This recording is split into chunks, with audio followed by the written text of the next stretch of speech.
Yeah. Like it is unheard of. Like most of these doctors doing spinal injections, they'll do that steroid injection and it'll work for, the first one works great. It'll work for X number of months, maybe hopefully 6 months. And then you're back in, got to do another one. Efficacy tanks, goes down, right? yeah. It starts going down. And then after a few years, they're worthless, Right. right? And what they have proven is that ongoing routine steroid injections deteriorate the nerves and the tissues so much over the course of years. Well, you're looking at a replacement. You're gonna end up having a surgery. Yeah. That's what it is. So like ultimately they are doing a high dollar procedure that drives the patient to a higher dollar procedure. Right. That's what happens. It's not going the other direction, right? And that's why a lot of them start out with medications. The pain is managed by medications until those wear off, right? Typically in the primary care setting, a lot of times. I joke, but I was like, internal med offices manage more pain patients than pain doctors, right? Yeah. They don't go to pain doctors. They manage them on meds until the meds run out. And then they send them to pain doctors and then they go into that. So it just goes down the road, more and more stuff, more and more expense. And we get those, I call them the hard luck cases. They've done everything. They've already gone to the end of that path. Right. The end of that path might result in ineligibility for any additional stuff. You can't do any more surgeries. You can't do any more steroid injections. You're done. Yeah. Go home. That's the end of it. There's nothing else. I mean, there is an end to that process. People don't know this, but the end of that process is all the surgeries are exhausted, all the injections are exhausted, and the patient's still in pain. Yeah. And sometimes worse off.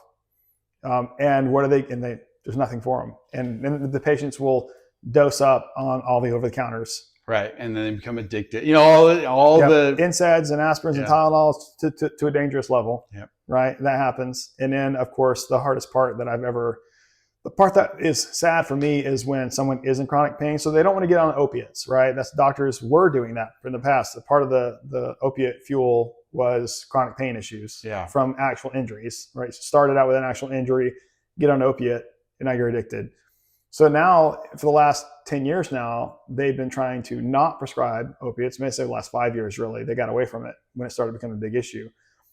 But now you can't even hardly get an opiate, prescription, and it's going to be a 7-day cycle. Sometimes it's a 3-day cycle. I don't know if you've seen that. But they shortened the amount of time you're allowed to have it, so it's going to be a pill, empty pill bottle, that's got 3 or 4 pills in it, and you have to go in every single time to get the next 2 or 3 pills, for every 3 days in a row. But so anyways, it's so hard to do opiates now, so they don't want to put patients on it.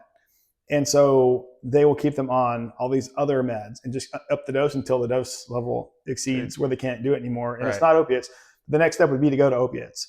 If after all that stuff is over, they might actually get you on opiates, right? But that's the end. Yeah. That's the end. That's the path to the end, because they know that I've talked to doctors. They know how that goes. You start out with the very, very weakest, lowest dose.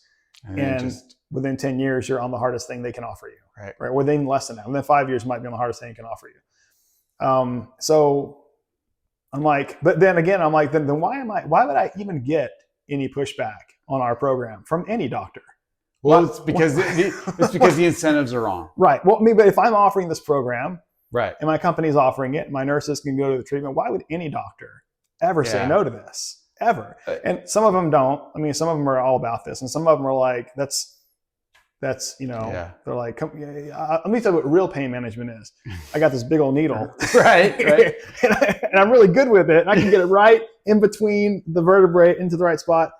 Done. Yeah. The procedure was a success, but the patient died. But the procedure was a success. Right. And so like that's kind of how it works. It's like I could do this all day. And insurance is throwing them $1,000 every time they do it.